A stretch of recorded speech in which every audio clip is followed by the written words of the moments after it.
जय हिंद। पहला प्रश्न, निम्नलिखित में से किसे सेनिया कहा जाता था? इसका उत्तर है बेमिसार। प्रश्न नंबर 2, हर्यक वंश के किस शासक को कुड़िक कहा जाता था? इसका उत्तर है अजातशत्रु। प्रश्न नंबर 3, निम्नलिखित में से मगध का कौन सा राजा सिकंदर महान का समकालीन था? इसका उत्तर है घनानंद। प्रश्न नंबर 4, निम्नलिखित में से कौन सा एक सिकंदर के आक्रमण का प्रभाव नहीं था? इसका उत्तर है उसने भारत को यूनान की रियासत बनाया। प्रश्न नंबर 5, किस शासक ने गंगा एवं सोन नदियों के संगम पर पाटलिपुत्र नामक नगर की स्थापना की? इसका उत्तर है उदयन। प्रश्न नंबर 6, प्रथम मगध साम्राज्य का उत्कर्ष किस सदी में हुआ था? इसका उत्तर है 6ठी सदी ईसा पूर्व में। प्रश्न नंबर 7, निम्नलिखित में से किस राज्य में गणतंत्रात्मक शासन व्यवस्था नहीं थी? इसका उत्तर है मगध।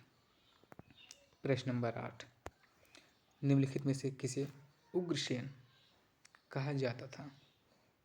इसका उत्तर है महापद्मनंद। प्रश्न नंबर 9, किस मृदभांड भारत में द्वितीय नगरीकरण शहरीकरण के प्रारंभ का प्रतीक माना गया? इसका उत्तर है उत्तरी काले पॉलिशकृत बर्तन। प्रश्न नंबर 10, पाली ग्रंथों में गांव के मुखिया को क्या कहा गया है? इसका उत्तर है भोजक, ग्राम भोजक। प्रश्न नंबर 11, निम्नलिखित में से कौन सिकंदर के साथ भारत आने वाला इतिहासकार नहीं था? इसका उत्तर है हेरोडोटस। प्रश्न नंबर 12, नंद वंश का संस्थापक कौन था? इसका उत्तर है महापद्मनंद। प्रश्न नंबर 13, ग्रीक यूनानी लेखकों द्वारा किसे अग्निमिज डेंडरमिज कहा गया? इसका उत्तर है घनानंद। प्रश्न नंबर 14, प्राचीन भारत में पहला विदेशी आक्रमण किसके द्वारा किया गया? इसका उत्तर है ईरानियों द्वारा। प्रश्न नंबर 15, नंद वंश का अंतिम सम्राट कौन था?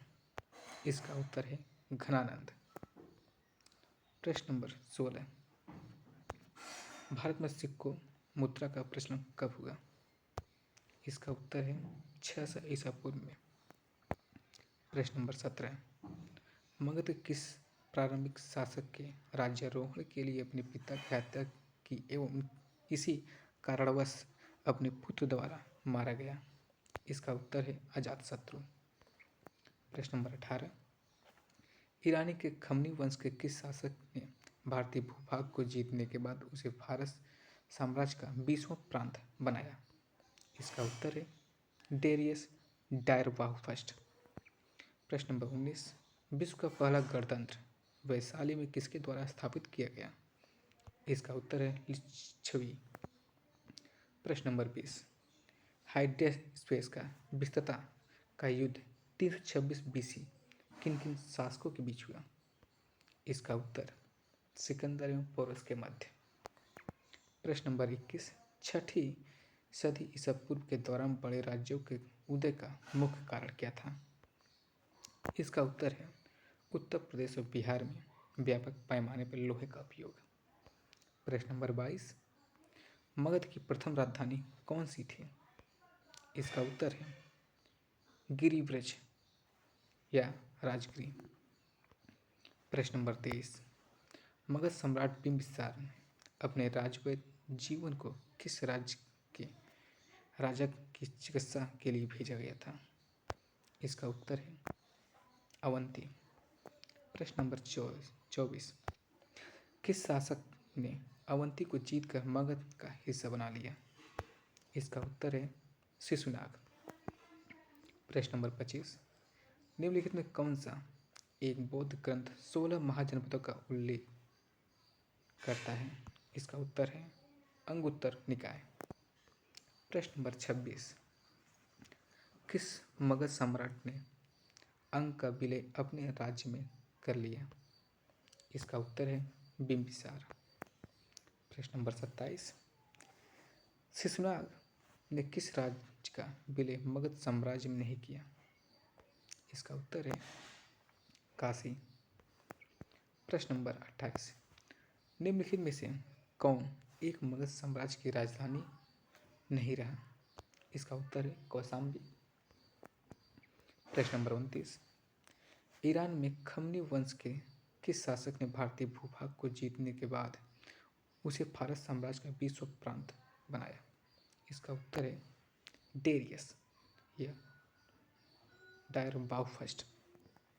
प्रश्न नंबर 30, काशी और लिच्छवी का विलय मगध साम्राज्य किसने किया? इसका उत्तर है अजातशत्रु। प्रश्न नंबर 31, हाइडेस्पेस या विस्तृतता किन किन शासकों के बीच हुआ? इसका उत्तर है सिकंदर व पोरस के मध्य। प्रश्न नंबर 32, 323 ईसा पूर्व में सिकंदर महान की मृत्यु हुई थी। इसका उत्तर है बेबीलोन में। प्रश्न नंबर 33, किस शासक द्वारा सर्वप्रथम पाटलिपुत्र की राजधानी के रूप में चयन किया गया? इसका उत्तर है उदयन द्वारा। प्रश्न नंबर 34, सिकंदर के आक्रमण के समय उत्तर भारत में निम्नलिखित राजवंशों में किस एक शासन था? उत्तर नंद। प्रश्न नंबर 35, 16 महाजनपदों की सूची उपलब्ध है। इसका उत्तर है अंगुत्तर निकाय में। प्रश्न नंबर 36, निम्नलिखित में कौन सा एक ईसा पूर्व 6वीं शताब्दी आरंभ में भारत का सर्वाधिक की गई शक्तिशाली नगर राज्य है? इसका उत्तर है मगध। प्रश्न नंबर 37, अभिलेखित साक्ष्य से प्रकट होता है कि नंद राजा के आदेश से एक नहर खोदी गई थी। उत्तर कलिंग में। 38, पहला ईरानी शासक जिसने भारत के कुछ भाग को अपने अधीन किया था। उत्तर डेरियस। प्रश्न 39, उज्जैन का प्राचीन नाम था। उत्तर अवंतिका। प्रश्न नंबर 40, महाजनपद काल में श्रेणियों के संचालन को कहा जाता था। श्रेष्ठीन। प्रश्न नंबर 41, गृहपति का अर्थ है धनी किसान।